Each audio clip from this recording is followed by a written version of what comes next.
The blue Mini is all cleaned up.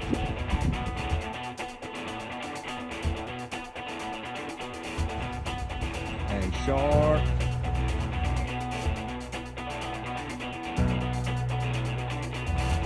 Very few dents. Some of the bed here. Little stuff. Not bad. Look where that camper shell was. The paint's so perfect.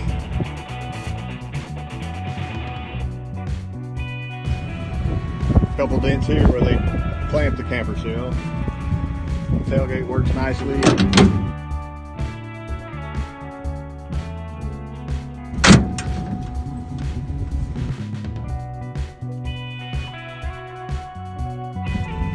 Chrome's good, taillight's good.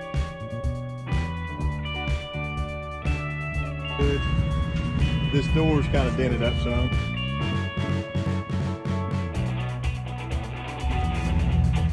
But I think that's savable. Got the good mirrors on it. Windshield's nice. It's been replaced, looks like. And it's gonna be a cool truck. Grill is perfect. Needs one marker light. So check us out. What's up, guys? Welcome back to the channel. I am Just Mopar Joe. I appreciate y'all watching with me today. I actually had to break this video up into two separate parts. The first one you'll see today is me spraying base coat. And you'll see my partner in crime, Joe, back there. I appreciate his help. I had a lot of work put into this, and he helped me basically kind of keep track of what I was doing. Helped keep my hose from dragging through the paint several times. And several other things. Helped me do some finish sanding. Several days of work, so I definitely appreciate him. But here you'll see I'm shooting the hood. This is that paint I had mixed up at Crow Burlingame in Stuttgart, Arkansas. It's a factory match to the original color on this truck. And now moving on to the tailgate. I actually did 2.5 coats of base on this. Some spots after we went around the full vehicle twice, actually went around, just hit those light spots. And what you're seeing today is just the first full pass of the base in the truck. So somewhere between 5 to 6 coats total with base and clear. Here you see the wiper cowl panel. And I have to remind you, I'm not a professional painter of any kind. I enjoy doing it as a hobby, especially if it's a Mopar. That's a bonus. So I appreciate a guy letting me paint this truck for him. And from the pictures, I think it really turned out nice. In the next part, part 2, I'll actually show you spraying the clear and where I roll the truck outside in the sunlight, trying to look at, hopefully I got this metallic sprayed off correctly. Metallics are a little bit funny. You know, they say that the flakes can stack one way or another, or if you have a run in the base coat, then you can clearly see it when that clear amplifies it. So hopefully I didn't run into any of that.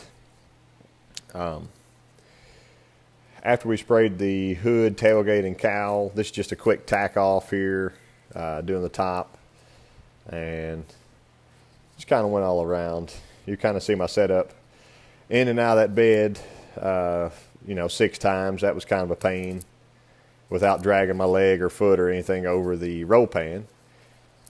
And also you'll notice in the bed of the truck, it's still kind of rusty and rough. We're actually going to clean it up and probably spray some Raptor liner in it. So I'm excited to do that in a future video.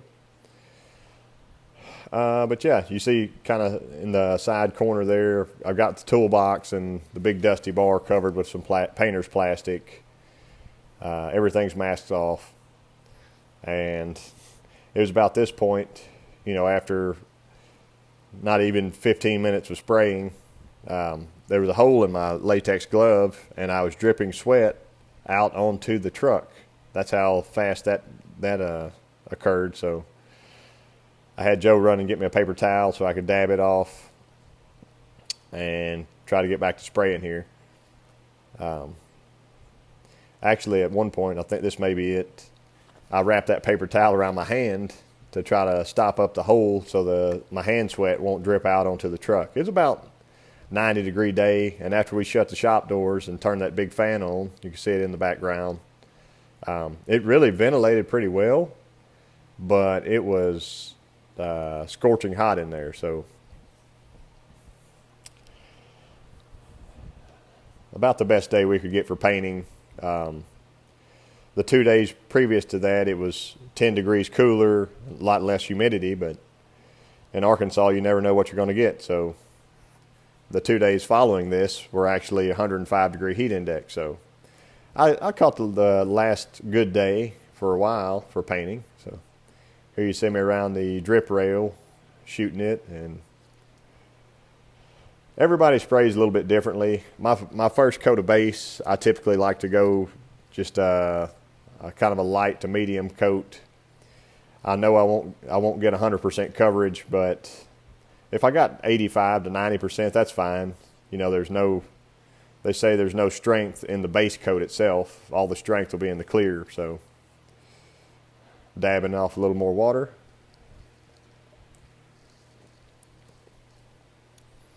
And getting around the back side of the cab. This was really an awesome color. I'll try to get that color code up for you. But it seemed to flow out really well. This was Nason paint. It's my first time spraying Nason base clear, and I would recommend it. It seems to be higher quality stuff than I've sprayed Omni before.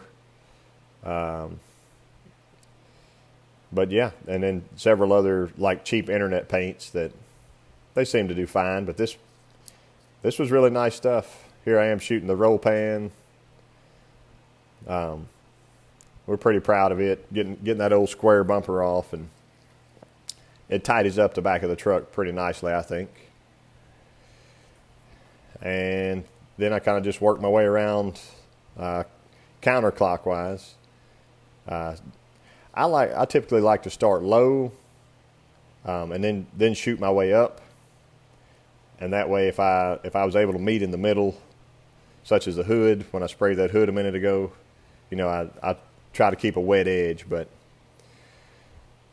on this first coat, I was really wanting to just get the truck kind of, you know, a medium coat and move on, let it flash off for about 15 minutes. But oddly enough, by the time I was done spraying all the way around the truck, the hood and tailgate were already flashed. So it was basically load up the paint gun and keep spraying. So we started about 4 o'clock and finished our last coat about 7:30 that night.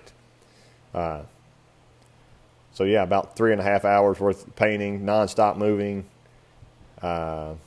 super hot in the shop. Right here you see I got the door kind of cracked open. I was able to kind of stick my hand in and swing it open to hit the door jambs pretty lightly, which, like I said, this is factory color, so it's an easier match. And I forgot the inside of those bed rails the first time, and I remember telling Joe, I said, I'll get them the next couple times. It's not a big deal. Here you see I got my door open, and if I had had my druthers, I would have actually kind of cleaned that out some more in there. He's getting a new carpet put in, all the interior super cleaned up, new headliner, new seat. So any overspray in there is fine. I'll get the dash cleaned up. And I was really pretty careful about my spraying. But yeah, this is basically base coat 1. And if the stuff's already body color, it doesn't actually need, you know, to be super soaked to base coat by any means. I do, in the next video, I'll go ahead and shut these doors all the way so I can get that front door gap between the door and the fender. And here I go again, starting low, just kind of pulling my way up. About a 50% overlap. Some people like more, some people like less. It's just your preference. I feel like my gun was working pretty well. As far as I can tell, I don't have a lot of orange peel. Some areas I've got a few small runs, but they say usually if you don't have a few runs in the clear, you're not trying hard enough.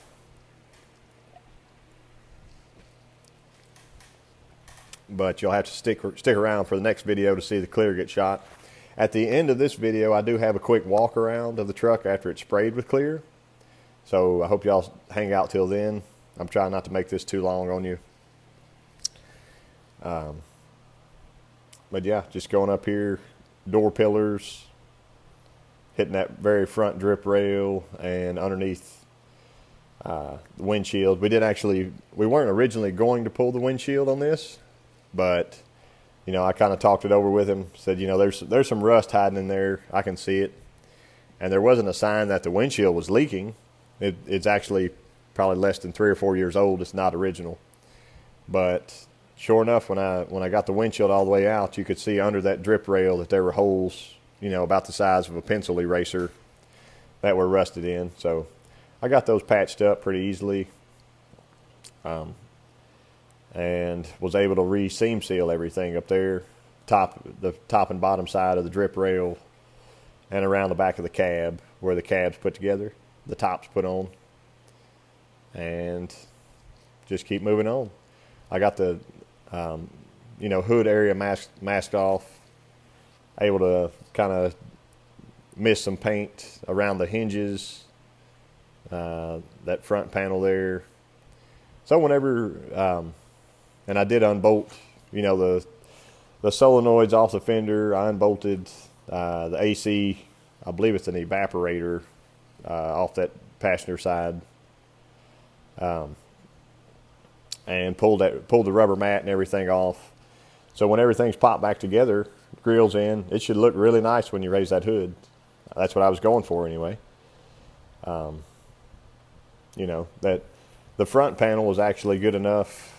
I could sanded it with 400 and then scuffed over it very lightly with my extra fine scuff pad and shot it. It looked great. That was about the only panel on the truck that didn't need taken down, way down to bare metal or something. Doing this other inner fender here. But yeah, working my way around. It was plenty hot and harder to breathe the longer we stayed in there. By the end of this day, I just so happened, I weighed myself that morning, and by the end of the day, when I got out of the shower, so my hair was even wet, I had lost about 9 pounds, and it was all sweat. When we started that morning, still had to do a little bit of body work on that driver's side door, and reprimed it twice, blocked it 2 or 3 times, and got it as close as we could to perfect. And while I was doing that, Joe was going around. He basically sanded the rest of the truck with 600 for me, and we redid the hood, tailgate, everything. Shot a little more primer in my spots that showed bare metal, so I didn't prime over anything that was just bare metal. But yeah, I thank y'all for watching, and hope you stick around for next video. You'll see some more clear shot. So check this walk around out, and I'll see you then.